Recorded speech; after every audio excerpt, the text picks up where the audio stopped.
Hello and welcome back to another episode of Stories from the Shed. My name is Adam, your host, and with me this week, a man who says life is short, smile while you still have teeth. Jake, how you doing? Pretty good. I'm glad to be not sick.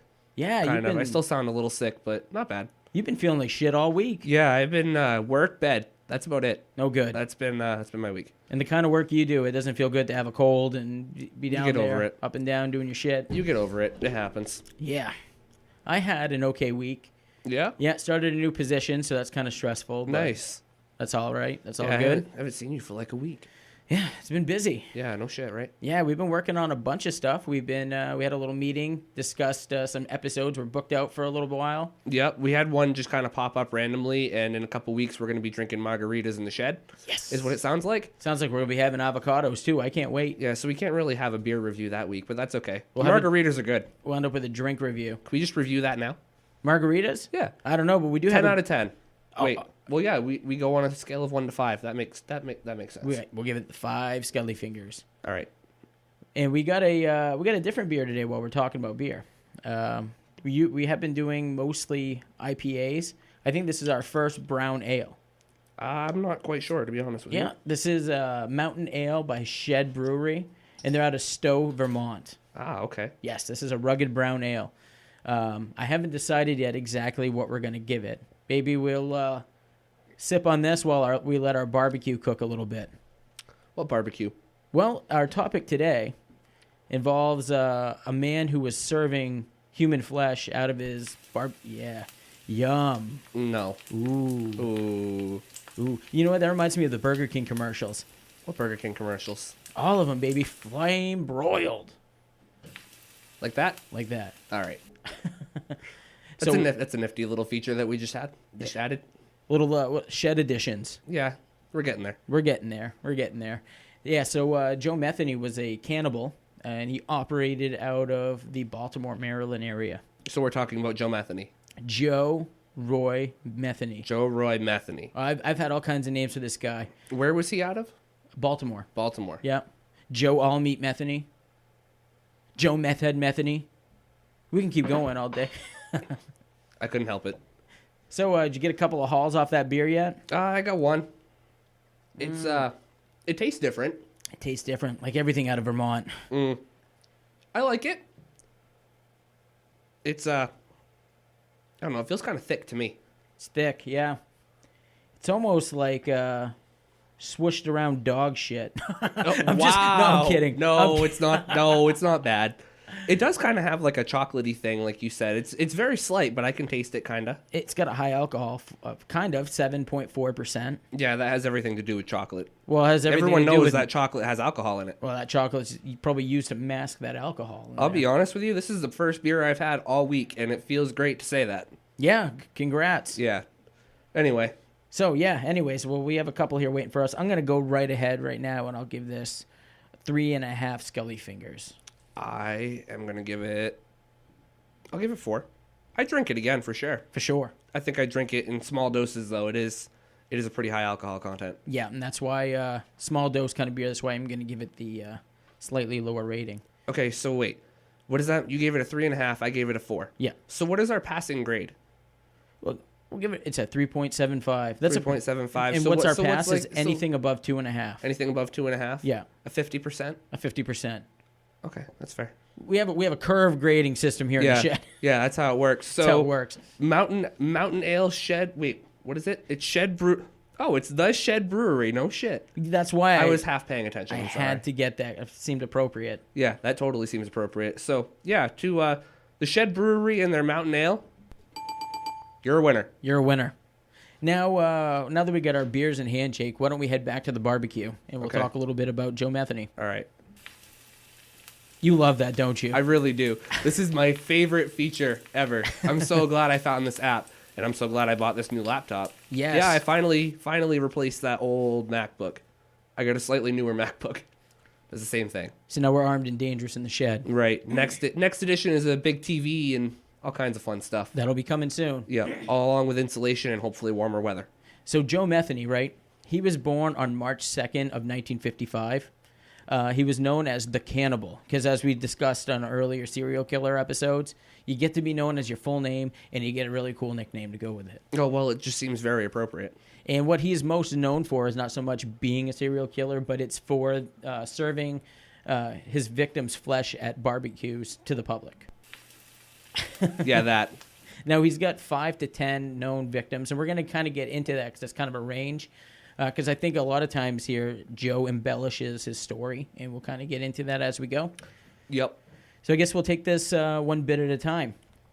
In 1996, Joe the Cannibal Metheny joined the ranks of serial killers who decided to serve their victims' bodies to other people. So this is clearly something that's been done in the past.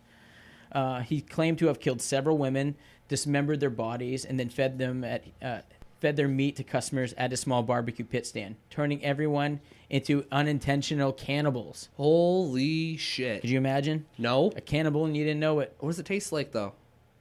They say it tastes like pork, but everything tastes like fucking pork. Ugh. Pork or chicken, I guess. But Ugh. and I can't eat either of those. Albert Fish now. said the same thing. Tastes like a roast. Huh. So Metheny, he also during his free life, he worked as a truck driver. Mm-hmm. He confessed to doing his first murders. That his first murders were motivated by the actions of his girlfriend. We'll kind of get into that as well. Mm-hmm. She abandoned him. She had some drug issues and such. But that's basically what triggered Joe the Cannibal Metheny to go on to his murderous rampage and roasting of meat. Okay.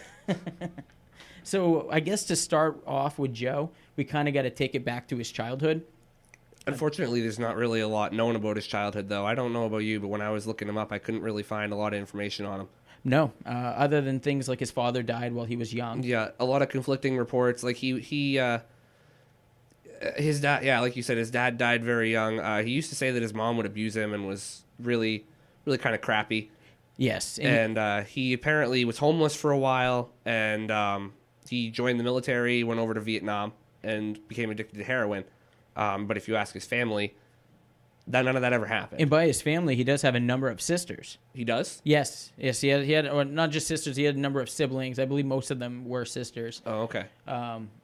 But yeah, so his story kind of comes in and out of, I think, fact and embellishment. Yep. So yeah, like you were saying, when he was in Vietnam, like a lot of other people at that time, to kind of cope with the shit that was going on over there, he got into using hard drugs. Mm-hmm.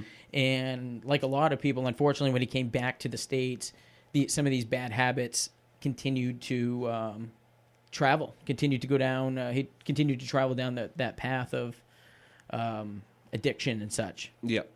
Now his military record was that he claimed that he had been in Vietnam and had been to a lot of different combat sites, but his records actually show that might not have been the case. I thought his records didn't even come out. Yeah.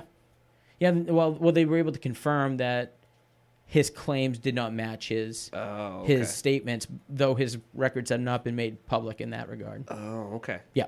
Oh, so ouch. Joe Metheny was not a little man. Metheny was Are you calling him fat? No. Are you calling him fat? Well, yeah. I don't think you should fat shame people. Well, he's 6 feet tall. And how dare you? Man, it's so awful when it's going into your friggin' headset. Is it? Does it scare you? Yes, I feel shamed. He was 450 pounds. All right, yeah. So he was an intimidating sized man, which explains how he was able to overcome some of his victims. But ironically, that's what also was the reason why his last victim was able to escape. Yeah, that ended up being his downfall. Yeah, and we'll kind of get into that. So, Jake, did you want to take us into the early life of Metheny? I mean, not the early life of Metheny, but the earlier parts of the story? Yeah, we could start with a couple of his first murders, I believe. In 94, Metheny was living with his girlfriend and their 6-year-old son in Baltimore. He worked as a truck driver, so he was gone for a long period of time during the day on the road. He came home one day and realized that his girlfriend had taken off and took their child with her. Apparently she was a drug addict and she began living on the streets, and he confessed to it. He says, I found out about 6 months later that she had moved on to the other side of town with some asshole that had her out selling her ass for drugs. They got busted for drugs, and they took my son away from them for child neglect and child abuse. He got really upset by this, I would imagine. Oh, yeah, who wouldn't? Yeah, right. He went out to find his former girlfriend, and when he couldn't locate her, he ran into 2 homeless men, and he, in a fit of anger, killed them both with an axe and chopped them up into pieces, and he left their body in the street. Really, right there? So from what I understand, I was looking at pictures, and it looks kind of like any inner city area. There's this big-ass bridge, a lot of traffic, a rock bed bottom, and I'm surprised that and nobody else was there. Yeah, really. Because it almost seemed like it was like a homeless camp kind of a place. Yeah. Kind of interesting, but kind of crazy. Also, for this crime, I believe he spent some jail time, too. Really? Yes. In 1994, Metheny was arrested and spent a year and a half, that's it, in a Baltimore County jail. Oh, okay, yeah. He was charged with these murders of these 2 homeless men that he chopped up and left under the bridge that we were just talking about. Right. He was denied bail because that's a fucking crazy thing to do. Yeah, right. Chop somebody up into kibbles and bits and leave them there. Yeah, right. So they're not dog food. Well, they were some kind of food there. Apparently. Well, maybe that happens later on. Rat food. Yeah. And oh, Jake. I can't help it. Anyway, so due to lack of evidence, this motherfucker ended up getting released from jail. Wow. So he was back on the streets. So what evidence did they need to keep him there? I don't know. I mean, it said that he had chopped up and left the bodies there. Yeah, right. I don't know. What does it take? I mean, they denied him bail, so they felt like he had to have done it. Right. I wonder what evidence they didn't have. I don't know. What they were missing. I don't know. Right. Anyway. That's a good question, though. Yeah. And so this will take us to another set of killings, his first set of killings after he had been released from prison. Yep. Did you want to tell us a little bit about Kimberly Spicer? Yeah, I can do that.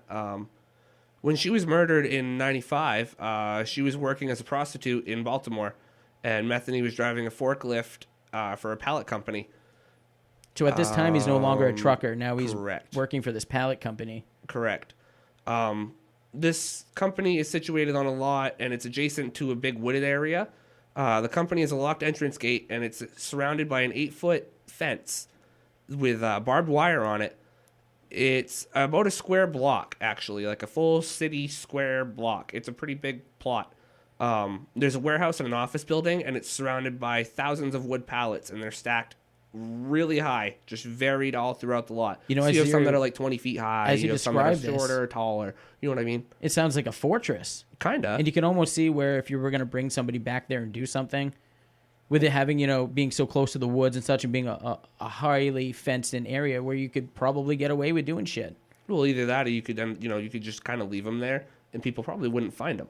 Yeah. Because how many times are you going to run through that a day? It's a square city block. You know what I mean? That's true. I mean, which is, can be considerably large. Right. So there's nothing going on at this company outside of company hours, just normal running hours. There's nothing going on here. It's on James Street, and it's a dead-end street where there's no pedestrian traffic. And Metheny happened to live behind the building in a trailer located on the south fence. Yeah, it's still fenced in around. Correct. But he's right outside the fence. Yes. Yeah. And I guess the nearest residential development to the pallet company is approximately 2 blocks away. So there's not a lot of people living in this little area.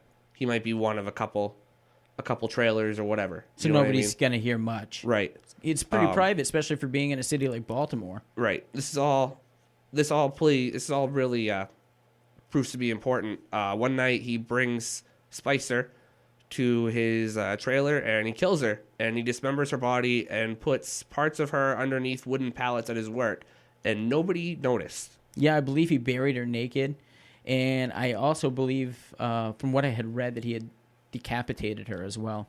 Jesus. Yeah. Buried her and then covered it up with some pallets. And I imagine this place being so big that pallets are built and they're put in places and they're not touched for a period of time. Right. And so the unsettled earth and all of that has plenty of time to settle and maybe become normal looking. Right. So that's possible. That's kind of interesting. Now to go back into this story here, He leaves her as she is, right, buried at the. I'm stumbling over my words. It's that beer. At that pallet. That 7.4. But Metheny's next victim is identified as Catherine Magaziner. Okay. He persuades Miss Magaziner to go back to his trailer at the Joe Stein and Son Pallet Company, much like he did the other one, a prostitute with drugs and stuff like that. Right. He described Miss Magaziner as possibly having brown hair. How do you describe someone as possibly having brown hair? Yeah, I thought that was kind of interesting too. I was like, possibly. Maybe it was dyed. But her build was a little thin, is what he said, especially compared to him. And she was a little tall in stature. So maybe he didn't like that. He stated that he strangled Miss Magaziner and buried her body. He actually even drew a diagram after he was arrested for the police with the location as to where he buried her body. Holy shit. Yeah, he stated that he buried Miss Magaziner in a shallow grave approximately 2 feet deep, so not very deep, and you can imagine the odor must be coming out of there. Oh, yeah. Then he further stated that when he buried Miss Magaziner, she was not dressed, which was the case with the original victim as well. Awesome. And also during his confession, to kind of jump into that, because you find out so much about Joe Metheny just in his confessions, because other than that, he was a pretty private guy. But Metheny admitted to committing some other horrific acts, which involved Catherine Magaziner's skull. She'd been working as a prostitute. He invited her to the trailer, like we said. She stepped inside, and as soon as that happened, he stabbed and strangled her to death before dismembering her body. Now, approximately 6 months later, he went back to the place where he had discarded some of her remains and found a skull. So she hadn't been found in 6 months? No. Holy shit. And the thing is, a lot of these people, they target prostitutes because nobody's looking for them.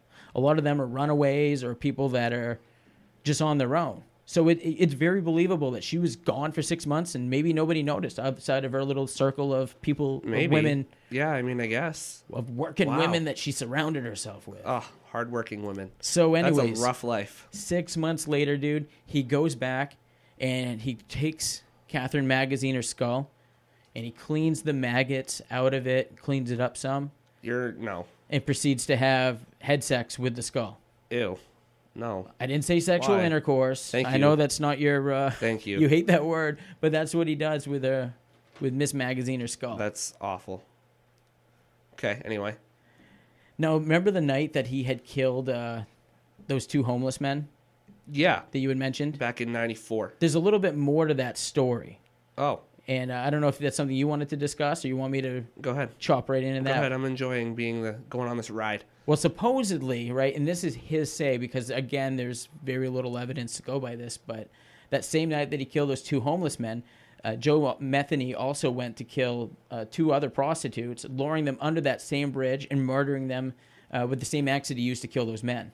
Oh, wow. Now, there was a nearby fisherman. He was down in that area doing some fishing. Mm-hmm. This guy was really at the wrong place at the wrong time because he was spotted by Metheny, and Metheny promptly killed him. Oh, awesome. He then tossed all 3 of their bodies. There should be no witnesses. Well, yeah, that's what Metheny's thinking. So he then tossed their bodies into that nearby river, placed rocks on top of them so that they wouldn't float to the surface, and nothing was ever found.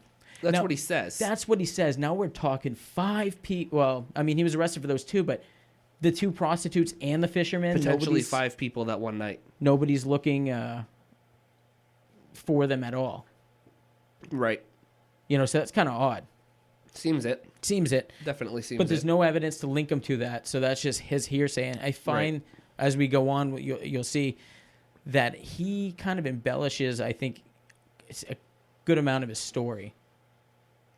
So we'll see as we go, and as we stated earlier, he had worked as a truck driver, and at some point, because remember he said that it was his girlfriend that had caused him to go on to this murderous spree. Yeah, right, because she had taken off with the kid and whatever. Right. There's other statements by him that he claims that his killing spree started when he was a truck driver. Huh. Even before, which is common. I don't want to say common. Truckers are killers, but a lot of not the case. There is a thing where there is a lot of people that cover a lot of miles, and they purposely seek out jobs that will make them cover a lot of miles, so that they can harder to catch and grab somebody in one state, kill them, bring their body to another state, make things very complicated. But there are times that he claims that he started his killing spree back when he was a truck driver. Now, he had worked several different jobs, and he kind of drifted in and out of homelessness. Mm-hmm. And he spent most of his paychecks drinking at local bars. And this is where, great. well, this is where he met a lot of those prostitutes too. Yeah. So that's kind of how he would. So basically, what he says is that he would drive to other states, go to bars, pick up prostitutes, and do all that stuff, even prior. Right. Now, this is when things kind of start to get kind of gross, even grosser than what we'd already stated, to kind of go back to our barbecue type thing. But before we get into the main dish of this story, you think we should take a quick beer break? I'm getting hungry. Yeah. I'm going to go grab a quick pulled pork sandwich. Be right back. Oh, you're gross.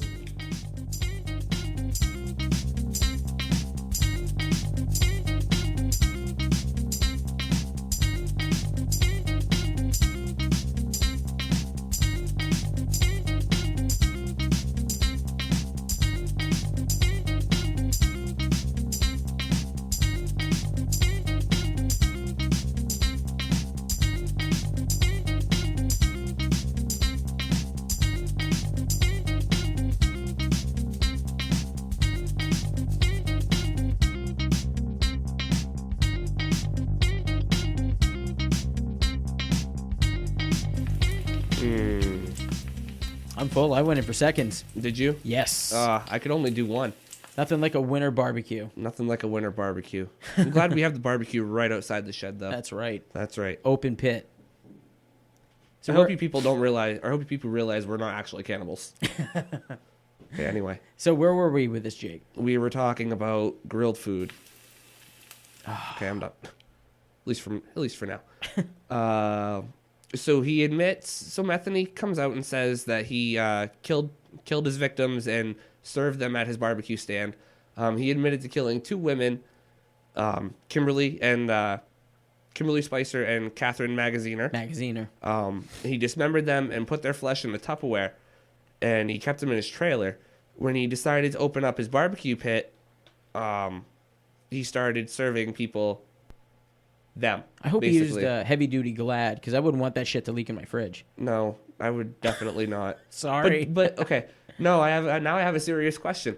Do you think Glad is better or like actual legit Tupperware? Because some of the Tupperware that you get is like really thick. Yeah, I'm hoping to use the thick shit. Either that or you use Pyrex, the glass bowls. Yeah. Yeah. Anyways, much better. Where were you, man? We were talking about when he decided to open up that small barbecue stand outside of the busy road in Maryland. Yeah, that one. He says there really isn't much of a difference between human and pork. No. Which is pretty gross to think about. And people were there. They were eating the food. I am legitimately not going to be able to eat pork for a long time after this. They were there eating the food. I mean, it was like, living in the Lewiston area. We have the Pinky D's truck, which is delicious, and you look forward to it. People probably looked forward to this man's pulled pork sandwiches and fucking burgers. And True. No, so gross. It is gross. No, but you're right. Because there's other people that probably worked in the area that would want to frequent that. Right. Oh, it's summertime. Let's go get a... Yeah, right. Let's go get a hot dog. Go get a hot dog. A human hot dog. Ooh. That sounds great. Ooh. Ooh. All right, that's enough. Jeez, you're having too much fun with I that. am. I'm going to learn to tone it down. Yeah, so Metheny, Bear like you with me. said, he stated that you couldn't tell the difference, and I'm betting that his customers didn't either. But I watched some videos after, and there was some people that they found out afterwards. They're like, oh, shit, I ate at that guy's fucking food truck. Not food truck, but food stand. And they were, like, acting like they were getting ill on the camera and all that shit. Oh, Jesus. Here we go. Now, do you know how this guy got caught? Now, like we said before. I believe he got caught because he was too fucking fat to go get this lady that ended up running away from him. Isn't it kind of ironic that he used his size to overcome these other women? Yeah, and this one was just not having it. This one was, this was... No, her name was Rita Camper. Rita Camper. She was lucky, to say the least. Any relation to Ed Kemper? Probably not. Probably not. I think Ed Kemper's mom was dead at this point, wasn't she? I think so, yeah. Yeah. Rita Kemper was working as a prostitute in 1996, and Metheny kidnapped her and forced her into his trailer. He was gearing up to kill her, but she managed to get away. She scaled the 8-foot-tall chain-link fence as she fled. Wow. From there, she went straight to the authorities, who believed her. Thank God. Yeah, because this guy looks like a fucking weirdo. I'm going to put Yeah. pictures of him on Facebook. Well, Facebook wasn't around in 96. Well, She no. might have had Napster, Well, no, I'm just AOL saying. Instant Messenger. I'm just saying. If you saw this guy, you would not want to be eating his fucking pulled pork No, sandwiches. he just really looking at doesn't. him. He looks like Fat Baraka. It's awful. Yes, he does. He really does. Finish him. Yeah, finish her. Anyway, so Eat it all. So she went to the authorities. They believed her, and they arrested him for multiple murders shortly thereafter. And that's when he started to confess all of the stuff he was doing. So how many kills do we have Okay. that we know of? Well, I just want to make sure. Thinking Because 8 or 9. Well, because he says 5 to 10, but what do we have? We have the 2 guys that he was arrested for Okay, yeah. that we know for sure. The 3 in the air. Those are the ones that he said. Yeah, the 3 in the air. Yeah, and then the 2 girls. That's 4. So that's 7 if you count the 3 that are in the air, right? Yeah. Yeah, okay. He is a So serial. 5 to 10, yeah. Yep. Well, what's the qualifications to be a serial killer? 7? I think it's 2 or more. Oh, okay. So it's like is Or there 3 like or more. is there like a gold medal, a silver medal, and a bronze medal to be a serial killer? How does that work? I think so. Oh, I think okay. so. And Joe Metheny is definitely a bronze medal serial killer. Oh, okay. Well, Yeah. I don't know. I think he deserves silver just because of what he did. Yeah. We'll give that's him pretty some messed up. points for style, I guess. It's not style. What do you call that? We're awarding well, a fucking serial killer or something I here, don't know. man. I We're don't know. awarding serial killers prizes in the shed. Are you? I Are guess. you? I do not condone this. Well, I do not condone eating human. I do. Yeah, no. Not only that, but I do not condone giving everyone participation trophies. You lifed, yay! Yeah. And you did it wrong. I'm not giving you a fucking trophy for it. So, anyways, what happened here, man? What the fuck, dude? So she runs away, gets to the cops, blah blah blah. He gets arrested. Tattles on him. No one really knows when he actually started killing, though. Right. He's got conflicting reports everywhere. Some news reports state that his first killings took place in '94, while he sits there and claims that he was a serial murderer all the way back in '76. See what I mean? He said he was doing it while he was trucking. Right. Well, he also said his mom was super abusive and he was in Vietnam, and there's no real corroboration for that either. For any of that shit. Right. And like I was saying earlier, all the stuff that I could find on him wasn't real detailed. No. This is pretty much all that we know about him is that he's a sick bastard. Yeah, basically. And I probably could have done more research, I'll be honest. I've been playing around with GarageBand a lot this week, and I spent 2 days working on this new MacBook here, trying to get that running. No, And I've been feeling like shit, so... There really isn't a whole lot on this guy. That's about it. Now, So the number he actually admits to kind of varies. His known body count stands at 9, actually, according to what we have for info Okay. here. But there could be more, and he's bragged about killing other people. So there's potentially more than 9. do you think there's a potential that he wasn't even serving his victims out of this food stand, or he's just saying this just to be a sick person? Nasty. It's possible he's just making it up. Yeah. But did he actually have the barbecue stand? He did. He did? He had the barbecue stand, but I mean, he buried the other women. He buried you know what I mean? So why wouldn't he have buried all the other ones? Yeah, right. You know what I mean? Why all of a sudden say, I'm going to bury these, the other ones are going to turn into briskets? Yeah, that's true. You know what I mean? What kind of barbecue sauce do you think he used? Oh, fuck, dude. He used Sweet Baby Ray. Oh, even better. Yeah. I was going to give No. it sticky fingers. I'd like to think if you're going to give this guy a silver medal that he actually made his own barbecue sauce shake. Yeah, you're probably right. I think so. If he's going to go through the time to try to prep everything, you would think he'd want to at least make the sauce. 450 pounds. He ate a lot of barbecue. Oh, He perfected yes. that sauce. Oh, yes. It was good. I'm You know sure what? he It did. wasn't like the special sauce you get on a Big Mac. No. No, he made some sauce. He made some sauce. He was a saucier. He was a saucier. Yeah. You know what that is? And no, I don't. That is a sauce specialist. He was a sauce specialist? Yeah. He was a saucier. He had to have been. Yeah, well, I mean, I guess. I don't know. So here's more- one thing. Another. The more you know. There you go. The more you know. The more you know. So this guy says That works really well for that. I loved it. So he says that he enjoyed killing and he wouldn't apologize. What the fuck? Yeah. He said that during his confession to police, Metheny stated that he enjoyed killing. He wouldn't apologize to the families and his victims because his apology would be a lie. He wasn't sorry for what he had done. He went on to explain that God knew what he had done, and that he's quite happy to have him judge him. Well, at least he was real with who he was to some extent, I guess. Yeah. He knew what he did. So Metheny was originally given a death sentence, plus 50 years for the kidnapping of Rita Kemper. Jesus. Yeah, that means that we're going to leave his ass in the cell for another 50 years after he died. He's actually still there. Oh, wow. No shit. Yeah, well, he ended up getting his death sentence reduced to life in prison without the possibility of parole. Oh, okay, yeah. Yeah. No, but at the age of 62, Metheny was found unresponsive by a prison guard in Maryland, where he was serving 2 life sentences, having escaped a death sentence on appeal. So, but there's been nothing that's come out about how he died. I mean, looking at the guy, it's safe to assume maybe like cardiac arrests or complications to being an asshole. Do you have pictures of him being dead, maybe? I had don't. all kinds of pictures from the West Memphis 3 thing. I know, sorry. So I get nothing on this guy other than pictures of barbecue. Oh, okay. And okay. Pictures of him with his being disgusting. Just if you were going to barbecue, would you prefer a charcoal grill or a propane grill? it depends what we're cooking. So, like, what would you use a propane grill for then? Human flesh. Just kidding. No, you know what? I use a propane grill because I'm lazy, and it's the easiest way to cook. Okay, that's fair. You know, but All Joe right, that's Metheny fair. must have used a slow cooker. Probably. Yeah, I'd imagine. I don't know. So yeah, that's what I would go with. How about you? I really like to cook over an open flame more than anything. Just not even like a propane fire, but like like a fire pit, if I have the option. But I have a propane grill just because, like you said, easier, more convenient. I don't think Metheny took shortcuts. How did we get on a tangent about propane grills? Because we're hungry, dude. We're that's talking true. about barbecue. This whole I episode. know. You're playing the sound clip like 8 times. I'm sorry. Stop. All right. You know what? Look, I'm gonna do this. There. Screens down. Screens down. Screens down. No more playing. But Joe Metheny, I found this kind of an interesting story, though there wasn't, like we said, there wasn't a whole lot on him.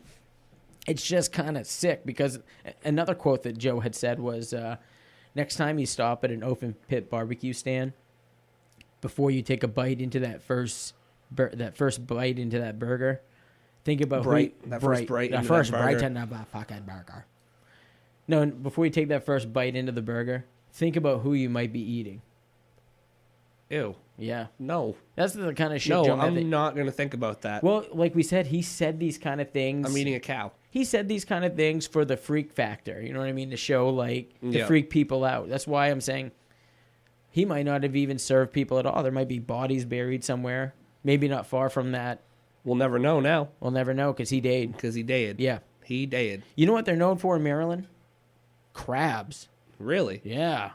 I've never been. Well, okay, I can't say I've never been, but I've never actually done anything in Maryland. If I'm going to Maryland, I'm going to a fucking crab stand.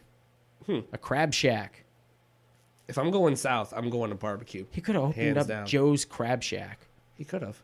He said he opened up a open pit barbecue stand, but Never told anyone what it was.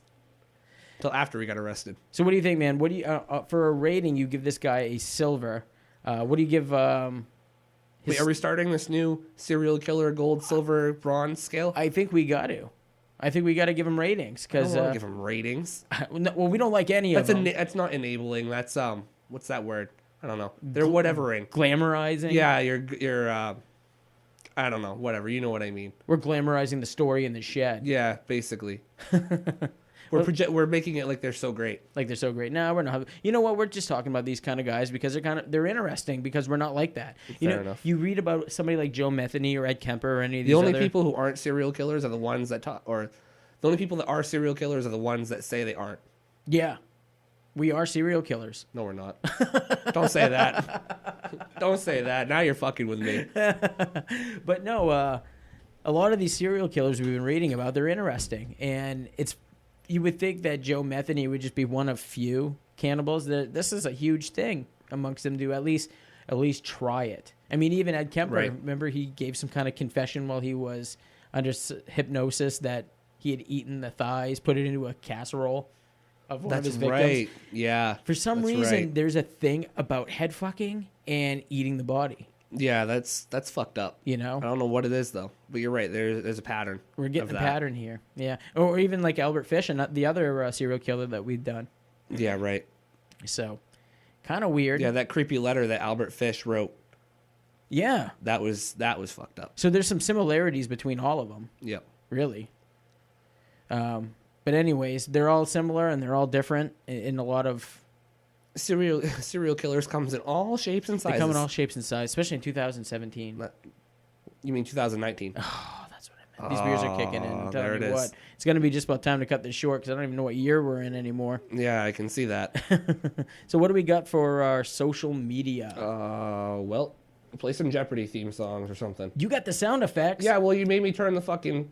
Well, you made me turn it off. There you go. Thank you. All right, here we go. Social media, Facebook, Stories from the Shed, Instagram, Stories from the Shed Podcast, YouTube, Stories from the Shed Podcast, Twitter, the worst of all the social media, Stories from Shed. Which we're locked out of. Oh, we are? Thanks, Adam. Sorry. Yeah, you should be. I'm sorry. You should be. And I'm sorry to the country of Sweden. Email us and tell... Yeah, you get it. Email us, sftspodcast@gmail.com, and tell Adam to stop harassing people in Sweden. That's not okay. But you know what, though, guys? Thank you for all the messages you've been sending us. It's kind of Ignore Adam if he's a dick. Ignore me if I'm a dick. But if it seems like there's a post put somewhere where it doesn't belong, it's Adam. It's definitely me. It's definitely Adam. Originally, I was supposed to handle the social media, but I said, you know what? I'm going to let Adam handle it, but he's going to have to send me everything that he posts. I've been going wild with it. So, yeah. But yeah, thank you guys for sending us the different ideas. We're going to be covering a lot of different ideas in the future that are from listeners. Yep. So and perfect example of this, we have a local listener that dropped us a line and had an idea for a show, and she wanted to come on. So we're going to have someone come on here in the next couple weeks that just brought us a story. Yeah, and if I know you and you're not fucking weird, you can definitely come to the shed and do a story with us. Or if Jake knows you, so if not, don't even bother asking us because we're not gonna... Wow. Yeah, that's right. Wow, Adam. It's not very nice. Well, you know. I get it. We're not nice in the shed. Wow. That's right. That's a great selling point. Thanks. All right, guys. Good night. Good night. Tell everybody. Thanks for sharing. Bye-bye.